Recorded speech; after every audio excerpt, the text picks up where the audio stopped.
Hello everyone, and welcome back to another episode of Dogman Sasquatch Oklahoma Encounters. My name's Lance Hightower, one of the Cryptid brothers coming to you from Tulsa, Oklahoma, America. I hope you guys are doing well wherever you may be in your neck of the woods.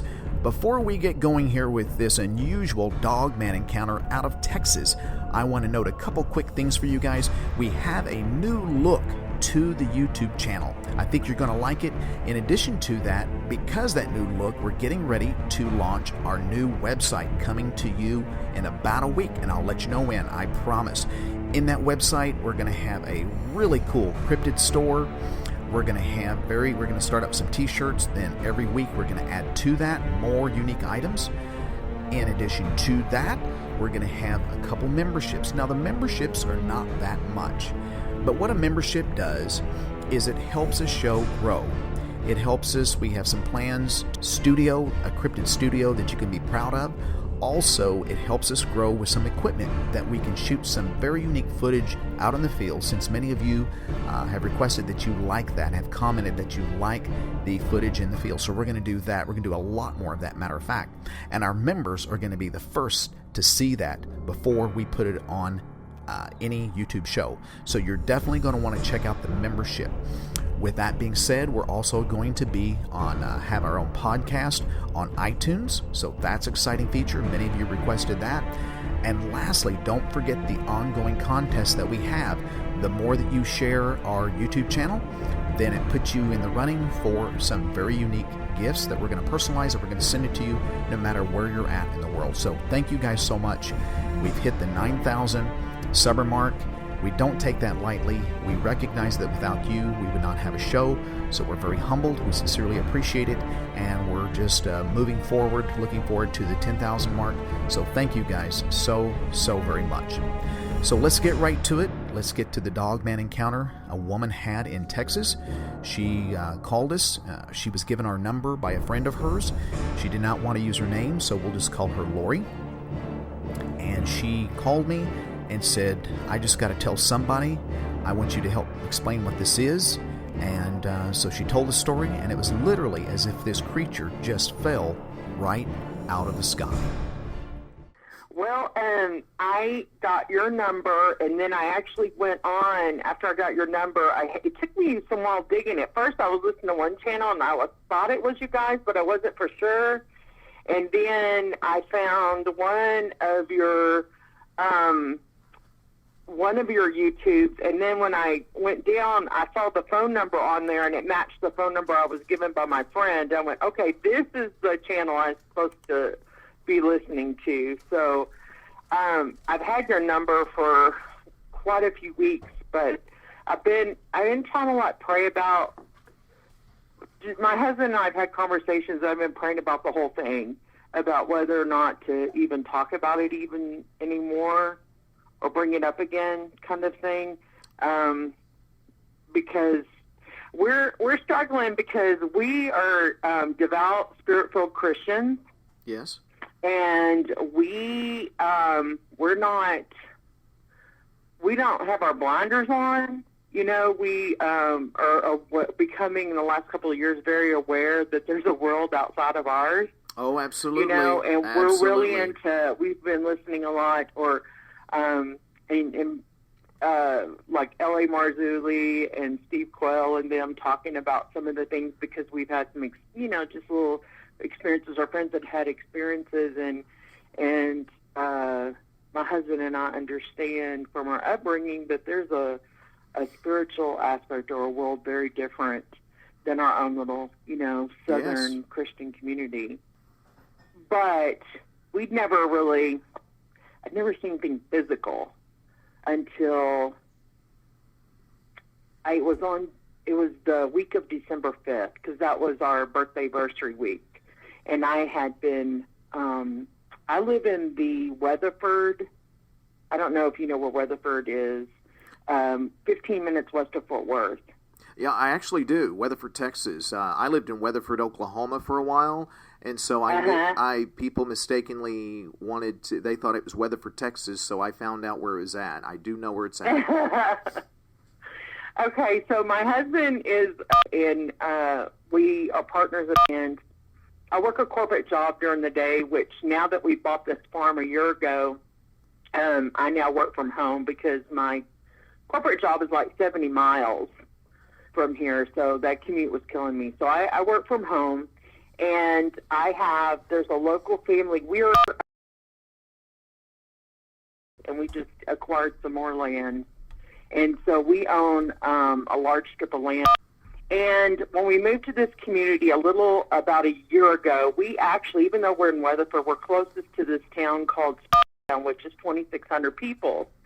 And so because it's way closer to our home than Weatherford proper, that's where we interact. You know, there's only like 2 or 3 restaurants, and you know, we go to the hardware store and the Berkshires there and that kind of thing. And so when we first moved here, we heard there was kind of a buzz in the community about things that had been seen, and they used the terminology like it was a booger. We heard, I mean, you know, and we would hear people say things and talk about things. And then my husband and I would say, oh, well, there must be a Bigfoot in Springtown, you know. Right. We never, you know, wow, Springtown's a Bigfoot. And we know people in Arkansas who have had some very real experiences that are Christians, that are friends of ours. We've never had an experience. And we thought, okay, you know, and it was kind of novelty, like, oh, Springtown has Bigfoot. People, you know, seeing things, because we live on highway, people claiming that they'd seen things run across the road. Where we live is mostly just big spreads of farms or ranches, is like what we have. And so I actually babysit occasionally, our nanny, for a family that has a special needs situation with one of their children. And sometimes the mom, my husband, sometimes my husband will interact or will contract with the mom. And so when she's stuck like that and her husband's working, I'll go and help take care of the kiddos for them. And they live south, I guess you would say southeast of me, about 15 miles. And instead of going straight down 51 in through Weatherford proper and then cutting over towards the Hudson Oaks area down 20, I found when I Googled it that I could take this road called, and it's kind of a blacktop road, one of those ones where cars can't really pass. You have to slow down to pass each other. Oh, I see. And most of and it's very kind of snaky, which is kind of odd. Out here, most of the roads are pretty straight out, but this one's really snaky and curvy. And I think this road changes names like 3 or 4 times because I dump out where I want to go, dumps me out on this thing called Timberwood, and I'm not sure exactly where it changes from Green Branch to Timber. I think it's Timberwood is the name of it. Anyway, so I was babysitting for this lady, and on the way there that evening, I had taken this path probably about 10 or 12 times. And so I was getting to where I actually didn't have to GPS anymore. I figured it out. And I would see there was this guy who has a farm, and a couple of times I saw garage sales. You know, by the time I went, the garage sale was done.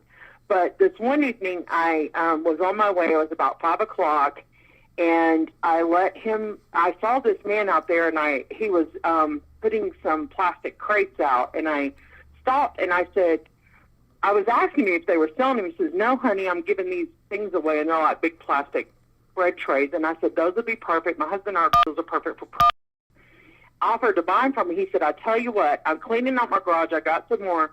I'm going to leave them out here in my drive, which his drive from his house is a long way. So I'm going to leave them out here on the corner, and you can pick them up. I just told him, I said, well, I'm babysitting. It'll probably be like 9:30. It'll be dark before he goes, well, I'll leave them out here. So I finished babysitting that evening, and I was driving really slow because now it's dark, and I can't remember what this house looks like. I'm trying to remember where exactly it was. And so finally I come around this bin, and I see them, and he stacked them all nice, and I have a pickup. So I get out, and I'm loading these crates into my truck. And I had that creepy feeling, like something, and I was like, what the heck? Because I was, you know what, I was seeing my truck, and I was putting the stuff in, and I was in my, I was actually in my husband's truck, which is a Toyota Tundra, and it has one of those big plastic toppers on that you have to lock down. You have to close the tailgate and then put this topper down and twist these things to lock it down. And I was trying to, all of a sudden I realized I was hurrying up. I was like scared. Something wasn't right. And I grew up on a 3,000 acre spread ranch in East Texas, so I know that feeling where you think you have a predator. And I was getting my truck. I got up in the truck, and I just sat there, and I immediately said, you know, God has not given me a spirit of fear, but a power of love and a sound mind. And I'm like, there ain't nothing going to touch me. I didn't want fear. I didn't want to be motivated by fear. And so I put on my phone. I found a YouTube Gateway Praise, and I had it playing. Plugged it in and got it going. I thought I'm going to take, and by this time it's like 10:30, 11 at night. So I'm driving up from this guy's farm in this bend, and you come around, and there's a couple of, you have to kind of go down and around. It's like you're going down, around, and back around behind his place to catch the road. And I come around, and I'm probably doing between, I'm guessing 20 to 35 miles per hour. I'm not sure because I just come off a hairpin curve. And as I do, it almost like it fell out of the sky or out of a tree or something, because I couldn't tell where it came from. It was so dark. There is this, it was not a Bigfoot. It was a large bipedal, I guess that's what the terminology used for two, like stands on two legs. Yes, correct. Creature that I guess it wasn't a werewolf. I guess it's the thing that they call a dogman. Yes. Okay, I don't know if I've heard people say goober, roobaroo, or whatever. Rougaroo? I don't know. Yes. Yeah, something like that. Well, he was like, I almost hit him with my truck. Really? I was like, what he thought, there was no trees on the side, but it was so dark I really couldn't see. It was like he may have jumped out of a tree or fell out of a tree down into the road. Oh, wow. And I almost hit him, and he was literally like, I'm guessing because I was in this huge tundra, this giant tundra, but I would say 3 to 5 feet from the front of the truck. Holy cow. He was looking at me. Really? And I was just holding, you know how when you almost hit something and you just kind of grip the steering wheel and your arms lock? Yes. And I was looking at this thing, and all of a sudden I felt like, don't look him in the eyes. And I was like, started screaming at the top of my lungs, turn back, like that. And because he had turned, when he fell me, he kind of, he raised up, he turned his head, his body to look right at me. And that's all I could do was scream Jesus. And then this thing just continued to cross the road and took off and disappeared. The whole thing, probably 15 seconds. Wow. It was the most terrifying thing that I have ever seen. I'm sure. And I sat there for a second, and the thing is that my husband's in his truck, his window in the back windshield, because we have an extended cab, that back windshield goes down, and I had it down. I had all the other windows up. Oh. But I had the back one open. And I didn't even think about that till I just kind of sat there a minute, and I just started praying in the Spirit for just a second, and then all of a sudden said, like, you need to get out of here. And so I was driving kind of slow and trying to process, and then after I drove past the spot, I guess that's when the wind or whatever vacuum pulled in the smell from outside, and there was a foul smell. It wasn't a farm smell.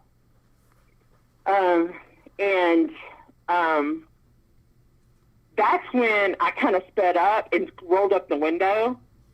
And I got down, I had the road like snakes. In some areas, you can only go like 20 miles per hour, and I was really kind of scared. And then I got out onto Highway 51, and I went down a ways, and there's an area where I could pull off, and I pulled off, and I sat there, and I had a conversation with God about, okay, what is this, and what, why was I don't think there's any accidents. Why was I shown this? Why did I see this? And then I began to process the evening and realize that maybe that thing was out there when I was loading those trays. And I thought, was it trying to jump on the back of the truck? That was my thinking. And so 2 or 3 days later, I had to go back that direction. Well, I had to go back to our house, and I was going to go and just not cut through there. And then I thought, I am not going to let anything, because I have authority over the beasts of the field, the fish of the sea, and the fowl of the air. Nothing, I have dominion on the earth. I don't care what the devil thinks he has. I have dominion on the earth. So I'm like, I'm not going to let this, I'm not going to be stricken by fear, and I'm not going to give the enemy the upper hand. And so, and this, and my husband and I had a conversation about this. I told him when I saw, and we talked about it. And then, anyway, I decided I'm going to go that way. And it was daytime this time when I went. It was like 2 p.m. And so I'm cutting back through the road, and I'm trying to remember maybe where I was. And I'm trying to go real slow because I'm thinking once I reach this guy's farm, I'm going to be past. I'm going to have been well past where I'd seen this thing. So I was trying to be real slow. And what I saw because this way now I'm coming in, so where he had come out was on my left side. But now where I'm coming out, he would have been on my right side. So I'm driving on this blacktop road, and to my right, I finally figure out where I was. And on my right, there's a property, and it just has a barbed wire fence. And there was right next to the fence, were 2 of those steel crates, containers, like people they make storage and garages out of, the big steel containers. And there was 2 of them, and they looked like they had it on cinder blocks or had propped it up. And it had fallen over or leaned over onto the fence and was like almost fixing to fall over into the ditch. And it looks like they had gone and I don't even know if it was like a board or something, and they had some things like propping it up. But it looked like it had fallen over. They had it too close to the fence, when I drove up to the man's house, and I was like, no, I'm going to turn around and look at this again. And I went up to where I got those crates. I turned around. I come back. So now it would have been the same direction I was coming. And I realized that was where he had come from. And he either jumped off of those containers or he was on the containers and they started to fall. That was the exact spot. That's where he came from out of the sky. Was off of this container. I see. That had to be the exact spot. Sure. Anyway, so my husband and I had told him when I got home, I said, I think I figured out, he did tease me. He said, any werewolves or dogmen fall from the sky? And I was like, no, but let me tell you what I figured out.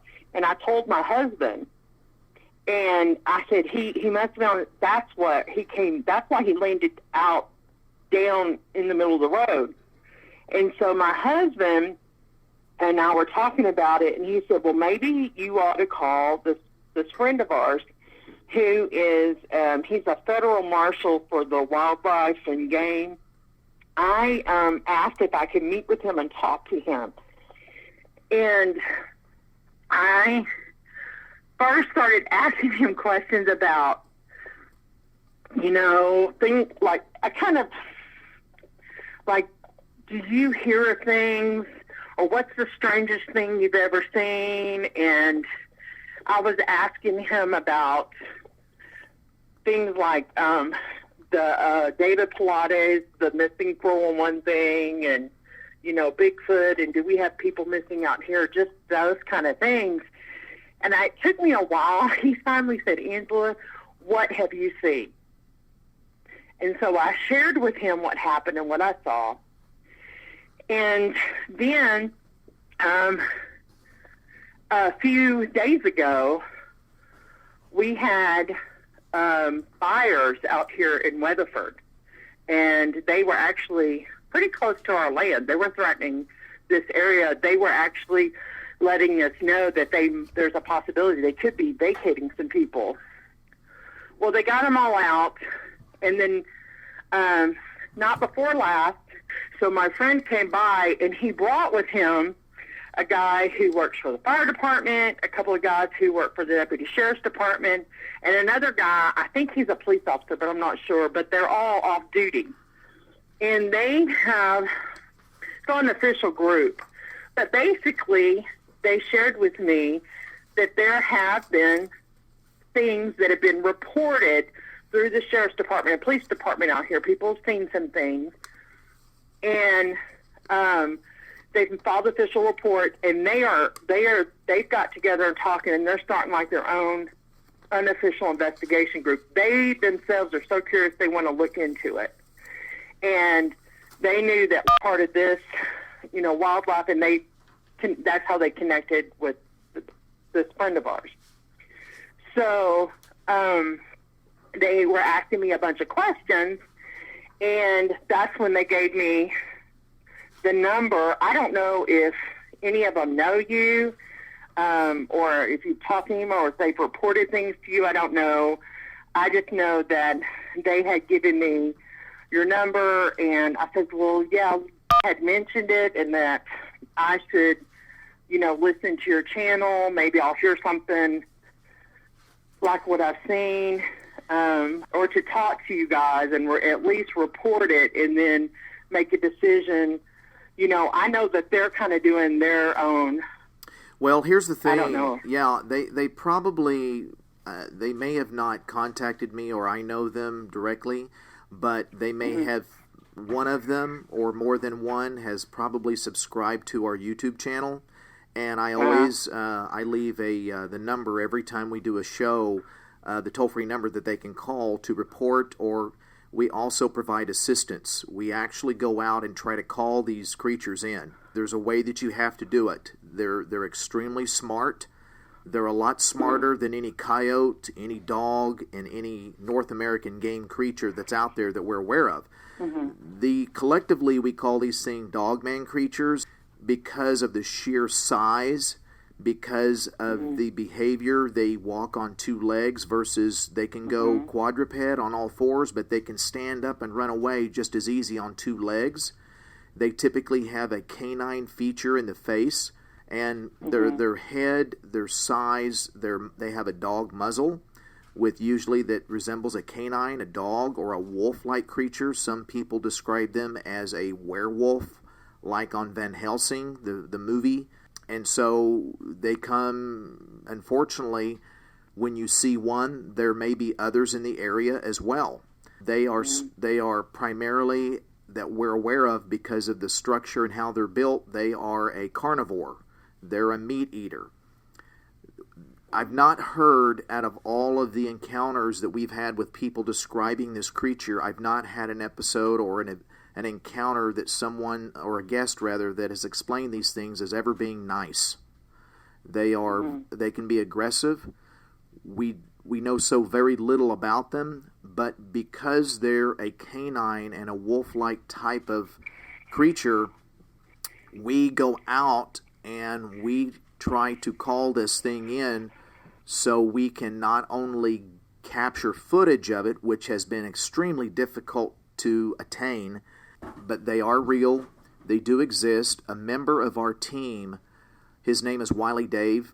He's a professional coyote caller, and in 2013 he called one up out in western Oklahoma. And he's got former military background. He's been a professional coyote caller. He's probably shot over 10,000 coyotes in his lifetime for farmers. And when he called this up, he said this was the first time that he was ever frightened. So these things are real, but you have to go about it a different way. There's a couple of different tactics you have to use that's totally different than hunting deer, than hunting coyotes, than hunting a cougar or mountain lion or anything else. These things are smart. In other words, they can, I hate to say it, but they can think. That's what makes them kind of dangerous. Well, let me ask you this, because the reason that, I guess what happened was, from what Lee and his friends explained to me, was that all these fires, all of a sudden there's been some reports of people seeing more things. You know, because there's a lot more activity out in these brush and these wooded areas where they had these fires the last few days. Well, one of the gentlemen that was there who was a fireman had said, he says, you know, I've been doing my homework on this for a couple of years, and he goes, once you see one of these, they seem to stalk you. And he said, you know, you have land and you're here and you've seen it. And he said, I don't know if I'd call it a spiritual attachment or whatever, but he said that's what seems to happen. If people have an encounter, he said there's been reports that they feel like they seek them out then. Like they have a right.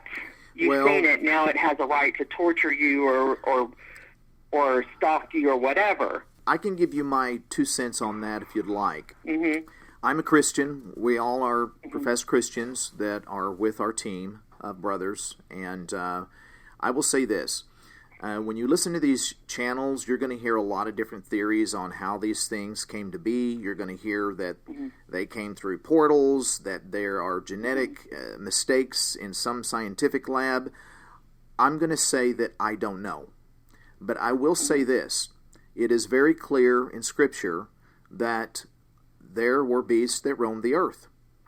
Now, God didn't say specifically what the beasts looked like, but he didn't. You're not going to find dogman in Scripture. You're not going to find Bigfoot or Sasquatch or all these other types of creatures that people have seen. But I will say this. Is there a potential spiritual link? Yes. Do they attach because a person may be lacking faith or anything like that? I don't know. I want to say initially my instinct is no. I want to say I want to gravitate toward a more of a primitive, animalistic type of behavior where these things being so large and that they are kind of a nomadic type of creatures. You know, they roam, they're opportunistic, but yet they still stay in an area if they're not pushed out. Now, fires will sure do that, but it'll move them toward, if they don't have to hunt and they can gather their food quite easily, that's where they'll be, especially where there's cover, there's food, there's water. But if they get a scent, there has been some evidence where if they get a scent of a person, they know they might be able to, like a shark in the water can smell blood, a little bit of blood up to miles and miles and miles away in the water of the oceans. These things are like huge land sharks.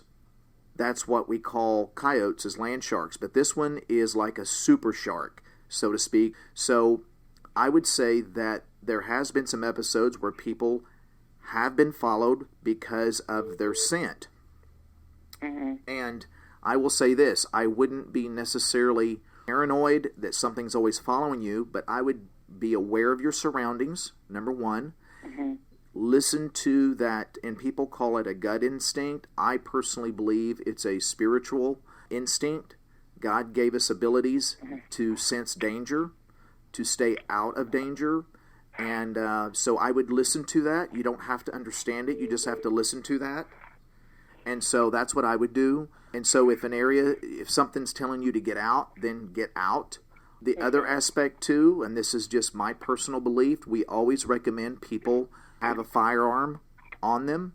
And now with that being said, that may go against certain beliefs of people, but we're just being very directly honest about this, that it's always good to have some self-protection, especially someone by yourself down a road, or especially ladies, but also learn how to use a firearm well.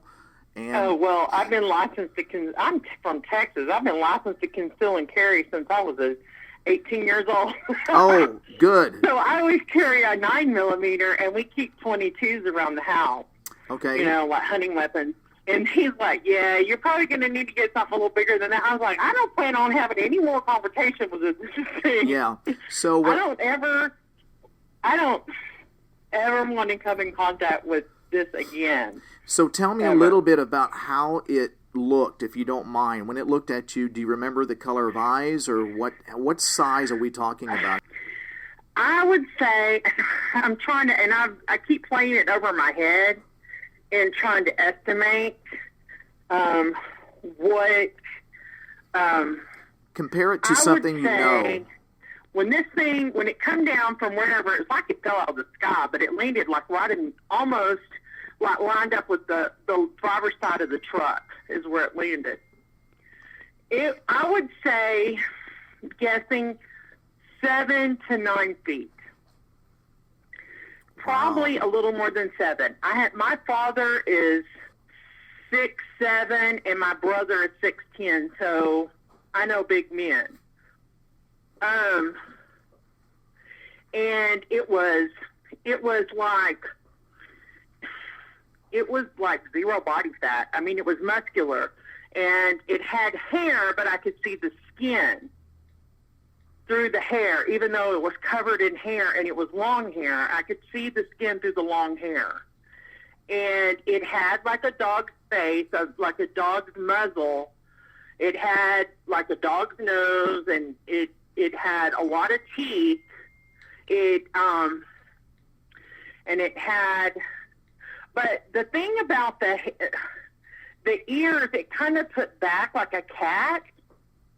It was kind of like it had a bobcat ears, but it put them back. When it turned to look at me, it folded its ears like back, like a cat does when it's hissing. Well, it was upset. But it didn't hiss at me, Did you it see? Just kind of. I'm sorry? Well, when a cat's ears go back, or even the feline family, now this we're talking more canine, but when dog's ears go back, it's upset, it's mad, it's getting ready to either attack, or it's trying to give you a signal or a sign of back off, or you're too close. Did you get a chance to take a look? How wide was this? What color was it? It looked like it was probably blackish, dark gray, or black. My headlights were right on it. I was more like looking at the skin. I mean, it was hairy skin, and it was shaped like a man. And now I'm like, I didn't pay attention to the legs, but I saw when it stood up and took off, I saw genitalia, male genitalia. I saw, but the genitalia looked black, like a chow's tongue. That's the only way I know to describe it. It was gross. It kind of hung there, and it was black, and it was gross, and it was broad-shouldered, really broad-shouldered. It had long arms, very muscular, like superhero-looking stuff. It had a dog's face. It had like these ears back, and it had a dog's muzzle with all these teeth. And when it dropped down and almost hit it, I could only see like the top part of its head until it kind of raised up a little bit, and then it turned and it put its ears back, and it like looked at me with this face and these teeth, and then it stood totally up, and then it just, like, I don't even remember seeing it touch the ground. It's like it leaped, or I don't know how to describe it. It just like bounced off and took off, continued alongside the road and just disappeared into like the darkness. But it leaped on it leaped off two legs? Yes.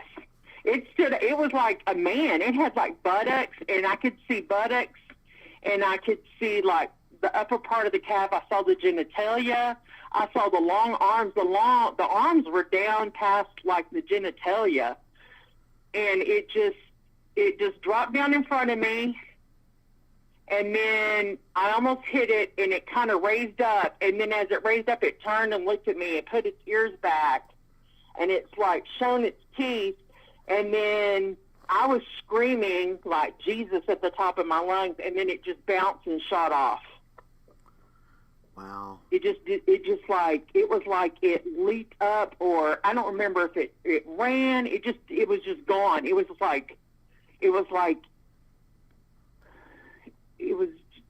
almost like rubber band. Pew! It was gone. I don't know how to describe it. I don't know.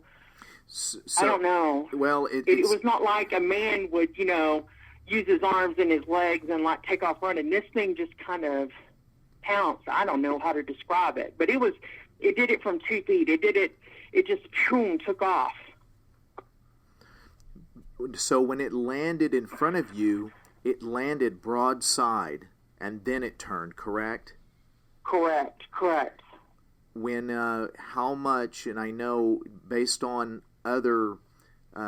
based on some of the big men that you, in your family, how much do you think this thing weighed on your best guesstimation? Well, my dad is about 400 pounds. This guy it had a very slender waist, but broad, very like thin waist, but it went up really wide with large structure. So I'm going to guess 400 to, oh God, I wouldn't even know. I would say 400 to 550 pounds, maybe. I don't know. I'm guessing. It was solid. It was big. It wasn't. What I saw wasn't like. It wasn't an apparition. No, I believe you. You saw the real deal. It was solid. I mean, it hit the ground in front of me. Did you feel any? I know this sounds like a silly question, but did you feel any percussion from it landing through the car at all, or anything like that? I don't recall because I slammed on the brakes. You kind of watch through there anyway because there's deer everywhere through this area. Oh, and it's hunting season, and it's even more. I mean, even going along 51, we've almost had like 3 close calls, so you kind of watch out. But all I saw is just something come out of the left peripheral vision, and I immediately like slammed the brakes because I guess that's what maybe my automatic reaction was. It's a deer, but I didn't see anything until after it actually landed down, and I didn't know what it was. I didn't know if it was a human or a dog, or I didn't know what it was till after it raised up and it turned and looked at me, and I was like, that's when I started screaming. I didn't know. Could you describe the landscape or the topography in that area where it came out? I mean, is it wooded? Is it plains, a mix of grassland and woods or thickets and creeks? It is. It's a the area out here is like, it's okay. So most of Texas is like, I lived in Oklahoma. I lived in Enid for a lot of years. So it's, a lot of areas it's like that. It's flat. But as you come into Weatherford, what you start seeing is like they call it like hill country, like you see when you head down towards Austin. All of a sudden you start having higher elevation. Like where I live, if you're coming from Springtown and headed towards Weatherford, you're actually it's a very angular uphill climb, but you're coming uphill. And like my house my property in particular sits on one of the largest deposits of granite and quartz mix in the county. So you have these areas that are like hilly, high hill. I wouldn't call them mountain, but they're hilly. Most of it is farmland out here, mostly cattle. You see a lot of alpaca lately, mostly cattle. Farmer. There's not a lot of, you don't see a lot of like farming like alfalfa and corn and all that. You don't see a lot of that. Most of these people are cattle or livestock type farms. Most of the fencing is either the metal fencing, or if they're really, hilly, then you'll see barbed wire fence, but heavy-duty barbed wire fencing. You have what we call scrub brush areas that are near these little creeks or these tributaries where these hill areas, it's kind of like behind our house, where these hill areas come down and meet. You'll see the scrub brush, the mesquite trees and all that, and that's where most of the feral hog hang out around here. We have a place like that runs right behind our property. It runs alongside the back of our property, and it's mostly trees, and that's where you have we have a utility right away through our property. And so you can actually go in our property and look all the way up and probably cover most of the county and look straight up a utility clearing, but you're looking through brush, and then it'll be like clear pasture land. And the area where I saw this was about, I mapped it, and it's about 5 to 8 miles from my house, about 8 miles, I think. 5 miles as a crow flies, 8 miles driving. And that area, that road, like I said, is a blacktop road. It's some custom homes. It's some manufactured homes. Some are on like 1 or 2 acre lots. Others may have, 30, 40, 50 acres. Some are gravel driveways. Some are, really nice asphalt. There's some, all of it's fenced. It's either barbed wire or steel cut fencing. And the area that I was actually through are a lot of people, you can tell they do cattle, because you see the grain trucks and such, so you know that people are buying bulk grain, or you'll see like huge deliveries of hay and stuff. Well, that gives me an idea of kind of how the terrain is. It's what we have found is the least unlikely places that these creatures would habitate in. They're actually there. You wouldn't think going to western Oklahoma. If you're from Enid, it's not much different than western Oklahoma. And being as flat and rugged and desolate, that's where our partner called one up. Now, they're all over. They can be in grasslands, plains, hill country, mountainous, southeast Oklahoma. And it's just not Oklahoma. It's in Texas, very prevalent, and they're all over. They've been seen all over the U.S. except Hawaii. What I want to say here is I would like to make contact with you if we ever have an opportunity, because you're not that far away from us. We would like to make contact with some folks down there and possibly see what we can do about calling one of these up down there. And so I'd like to just keep your number. If any of those gentlemen that's wanting to gather a posse, that's very interesting that they've all had a unique experience or have seen this thing, and that they all agree that something is present. So I would say, as close as you are, and these things, we don't know the roaming range.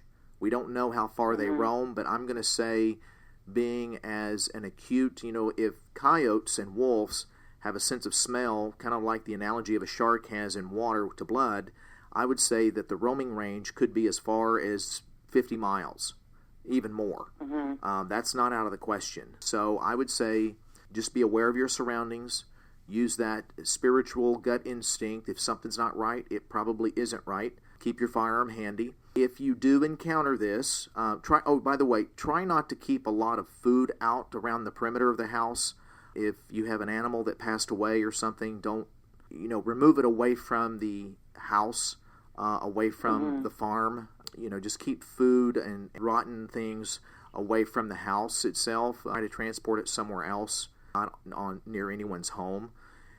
One thing that you might do too is get perimeter motion lights around your house. They don't they're not too afraid of lights, but they tend to actually be somewhat a deterrent to help keep these things away. I would just say, if you ever come up against this, and heaven forbid, but if you do, I would say don't do a body shot.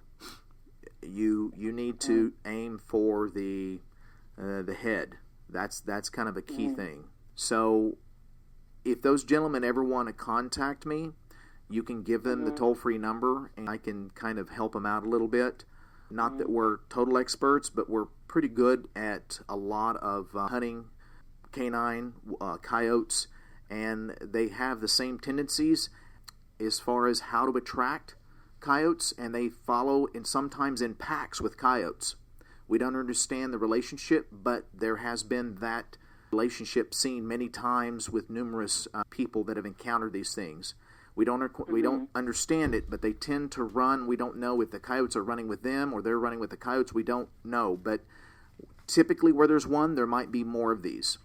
So I'm not trying to put fear, by no means. It's better to be educated than not. And you've unfortunately been educated extremely fast and knowing that this is a flesh and blood creature. Wow, that was a terrifying encounter, to say the least. Did your friend that was of this, and you said he was a marshal, or was he a game warden? He's a federal marshal but he's actually a federal marshal. Well, I'm very U.S. Marshal, but surprised that he recommended. I mean, that's fantastic. He recommended to chat with us, because typically what happens when you see these creatures in an area and you contact, because of that friendship, but when you contact people in the game department, they usually will send agents, federal agents, to an area to eliminate these things. They've known about them for a long time. The public never really gets informed about anything. You won't see anything in the newspapers or radio.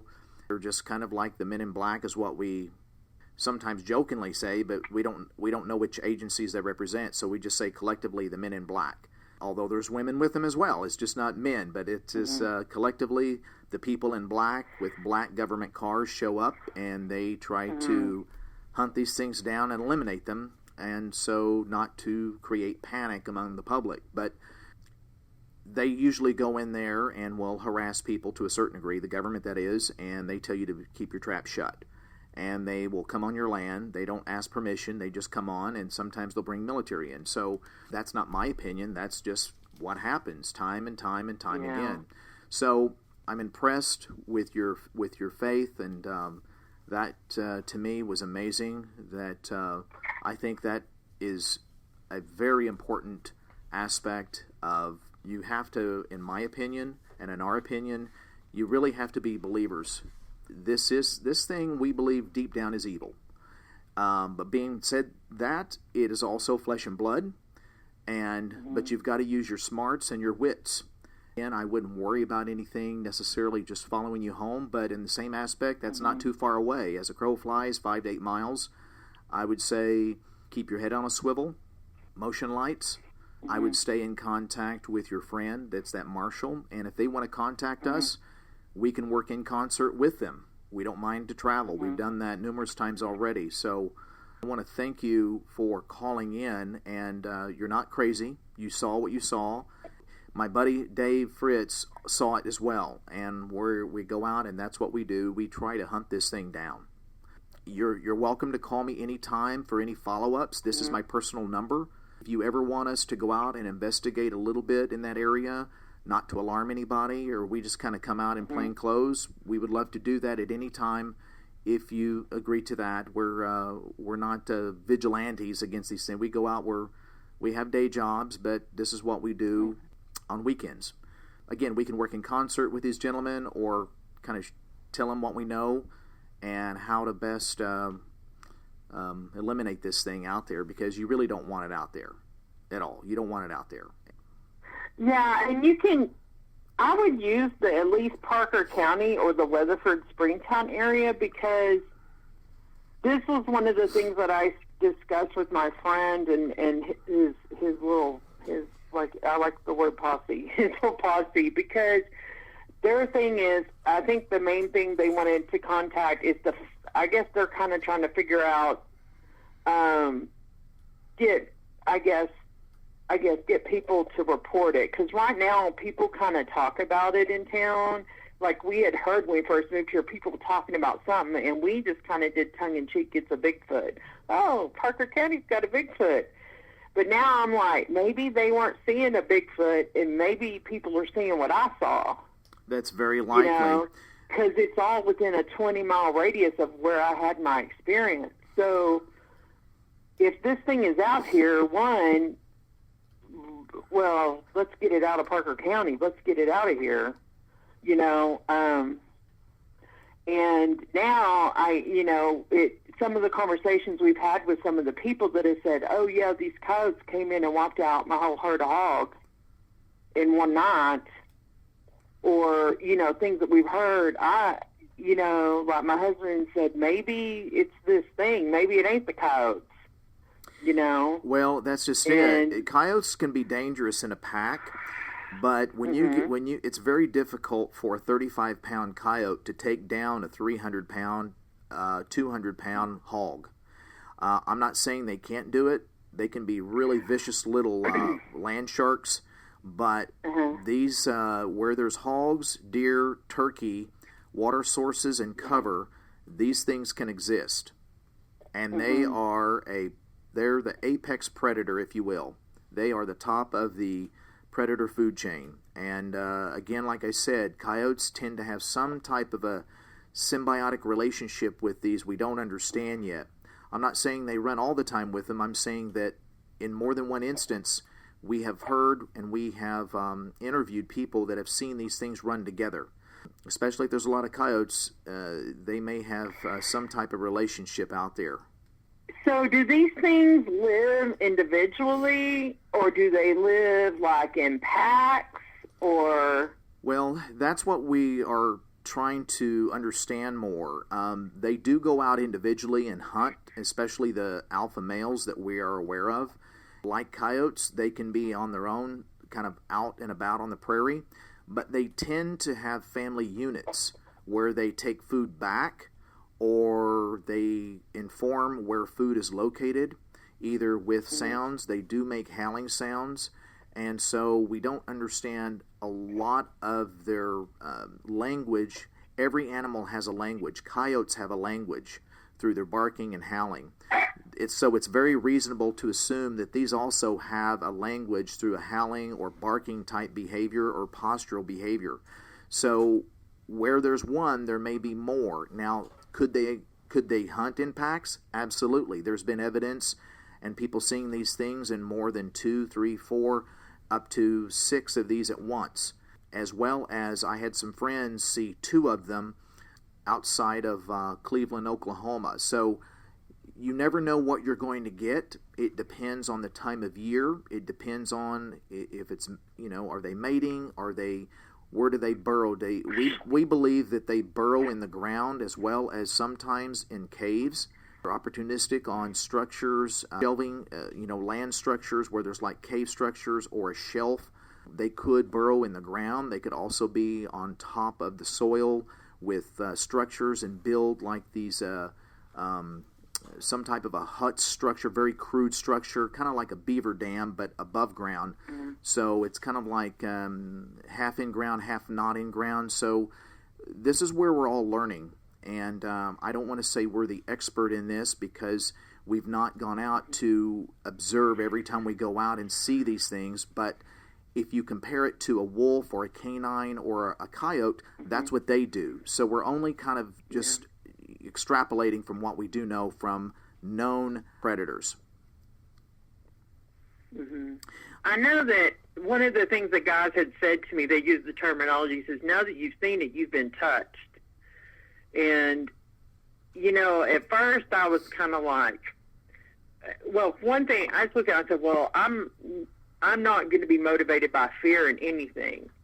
I lived in fear my whole life as a young person with the kind of upbringing I have, and I'm just, as an adult, you know, when it comes to that, I'm not going to give in to that. That's one thing that if it gets my dander up is fear. It's something trying to intimidate me or make me scared. Now, I'm not stupid where I'm going to bully up to it, but I just recognize that tool of the enemy tries, that's how he comes at me, is trying to use fear against me. And so, but when he said that, and then the comment was made, you know, once you have a contact with them, they feel like they have a right to you. They'll start stalking you. And he's, you know, let me know, you got this tributary back here, and you got this wood, you got the hogs, and like you said, the turkeys. And I've killed 2 coyotes on my property, one right from my front porch. I was having coffee. Coyote is there coming, sniffing around my hen house. Boom, took it out. You know, and we've had that. We've killed 2 coyotes in the last year, and the coyotes are here. We hear them, you know, and it is kind of spooky when you hear them, but, you know, it's just the coyotes, and they phase in and phase out. We know they kind of rotate around here. But well, if like I said, if that's a really good posture to have, but also you just use that inner sense, like you said when you picked up those totes at that gentleman's house, just use that inner sense that something is not right, and that will be a good guide, I think, especially at night. But I would travel roads that you feel most comfortable on, but, you know, I understand facing fears, and so I commend you for that. Just be extra safe, be alert, and be prepared is what we tell people, and practice your firearm, of course. And if you have to, do a headshot if you have to. That's just our opinion based on the anatomy of what people have described and where they've shot and not had very good success. It's not a lot of folks, but just a few. I would say again, one more time, if these gentlemen want to contact us, they can call the toll-free number. They don't have to give specifics, details where they work or anything like that, or who they are and what they represent. We just want to help them if they need help, and if they want us to come down, we can do that as well. So yeah, I can't thank you enough. I want to stay in contact with you, and feel free. This is my personal cell number. If you want to contact me anytime or update me on anything that has come to light, or track seen, or something just is not right, I would like to remain in contact with you. Okay. All right. I appreciate it. Thank you so much, sir. Yes, thank you, and call anytime. Okay. Bye-bye. Bye-bye.